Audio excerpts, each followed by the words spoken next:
Pergunta que vale 40 mil reais. Quanto é 50 dividido por 0,5?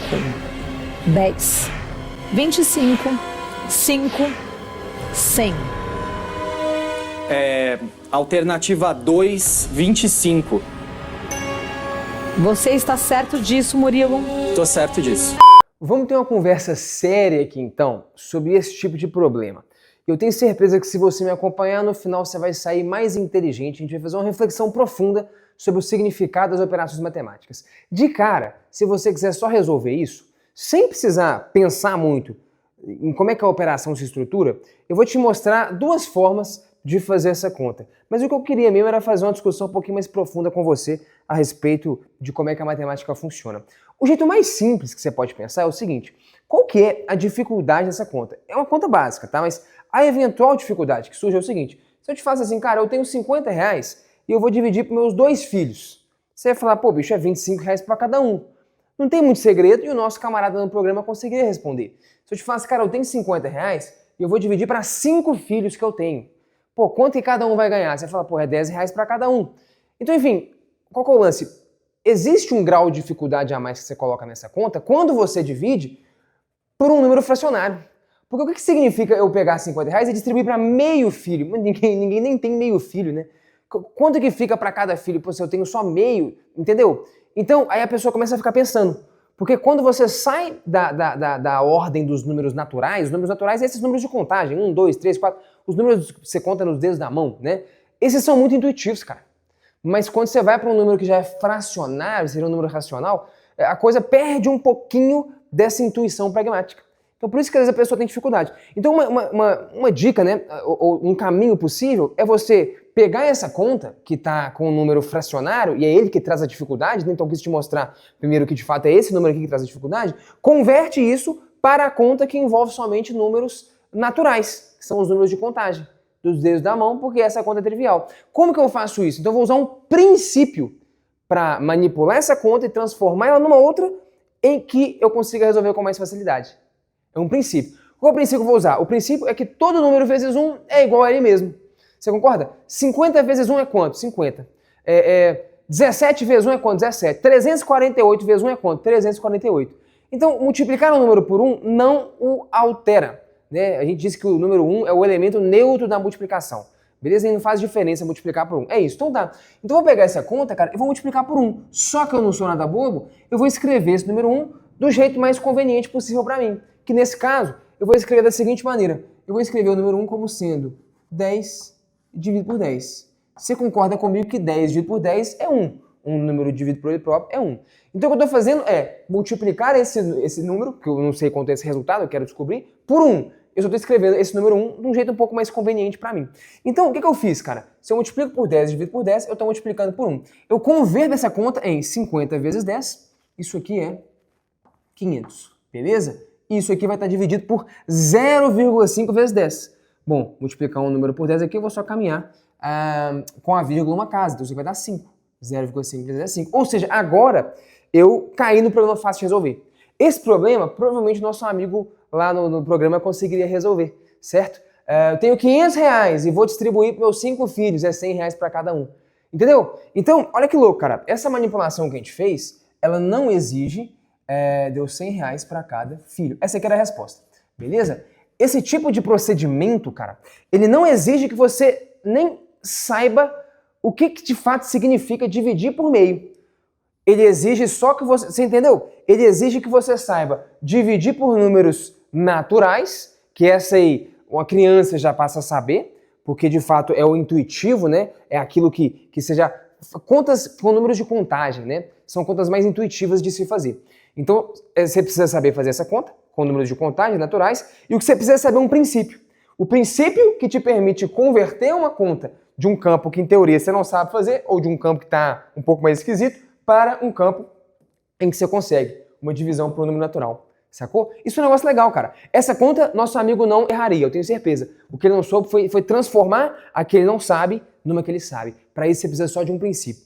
Sacou? Inclusive, só um comentário, tá? Se você quiser aprender a matemática por princípios, entender como é que ela funciona e tal, tem um curso nosso que é fantástico, que é o Desvendando a Matemática, tá? Dá uma olhada no link da descrição, se você tem interesse em saber dessas coisas, você vai se interessar. Mas por que eu tô falando isso, cara? Porque você fala, não, meu Guizoli, essa conta é muito fácil, cara. Pô, dividir por meio é uma coisa que multiplicar por 2. Calma, eu tô querendo te mostrar como que numa camada a mais simples de todas, que é, cara, uma criança vai fazer essa conta.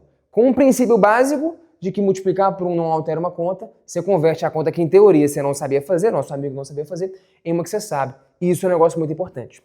E aí, cara, você pode falar o seguinte, de fato, cara, isso aqui é uma conta básica e tal, a gente tem que saber fazer, mas é isso, quando você começa a introduzir outros tipos de números para além dos números naturais, a coisa começa a ficar mais complicada mesmo. É isso, por R$50 dividido por meio filho é um negócio um pouco esquisito. O cara não consegue fazer essa analogia na cabeça dele e saber, pô, se eu tenho R$50 e meio filho, quanto dá para cada um? Ficou estranho, né? A gente pode interpretar isso, claro, mas tem um matemático muito conhecido, é o Kronecker.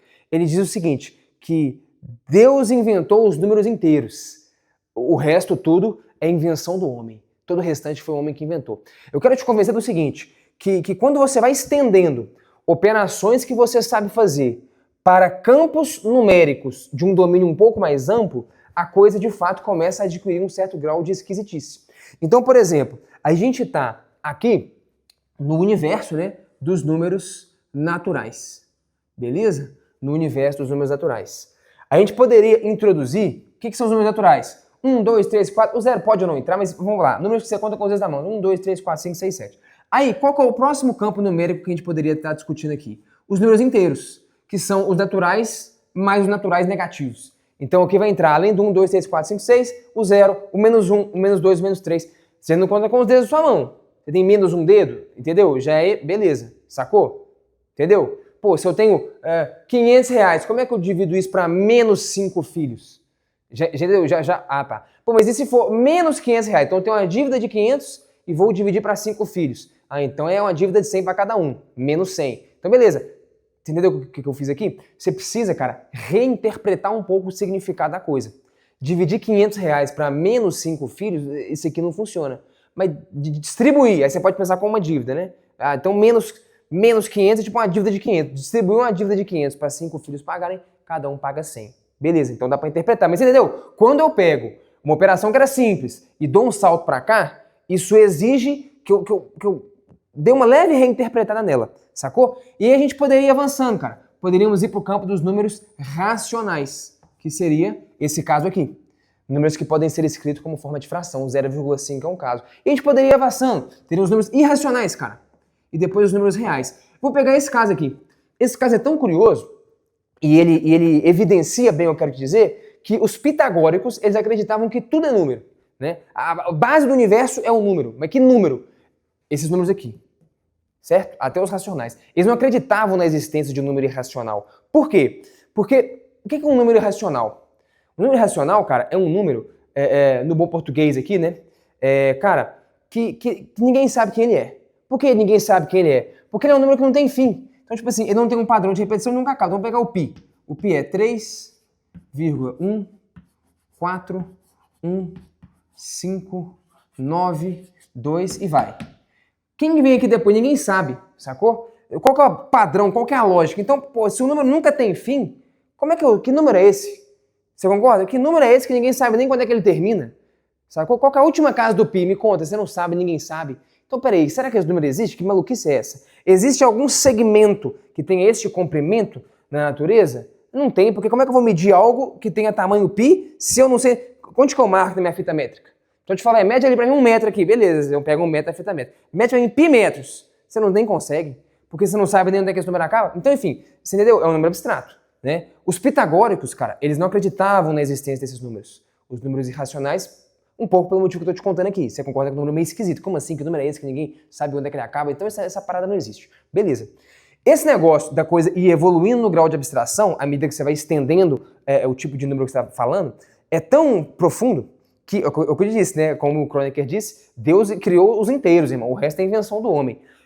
Que teve um cara, Hipaso de Metaponto. Ele conseguiu provar que os números irracionais existem usando para isso o teorema de Pitágoras. Basicamente, ele pegou um quadrado de lado 1 Beleza? Então você tem um quadrado de lado 1. Quando você aplica o teorema de Pitágoras aqui, você traz essa diagonal e você calcula o teorema de Pitágoras aqui. Você vai encontrar que isso aqui, cara, essa diagonal vale raiz quadrada de 2, que é, por sua vez, um número irracional. Tem um filósofo que eu gosto muito, né, ele é matemático também, ele diz que todo indivíduo que não sabe provar que raiz de 2 é um número irracional não é um indivíduo devidamente alfabetizado.